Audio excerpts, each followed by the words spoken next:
עזוב את הדגל. הלו! הלו, אדוני! עורב!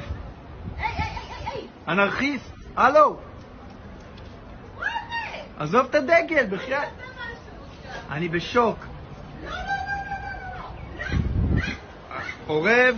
עורב, מה? אני בהלם. אני בשוק.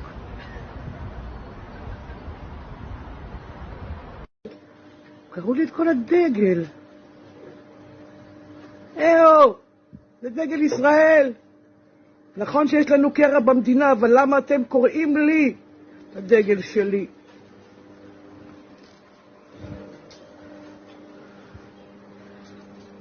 איזה אגרסיבי. זה הדגל שלי.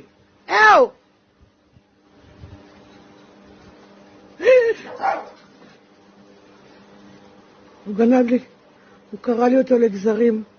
האמת, בדיוק כמו שהמדינה שלנו כרגע קרואה לגזרים. בואי, אתה ממש רוצח סדרתי. סבתא, תראי מה הוא עושה. אני בהלם. טוב שזה...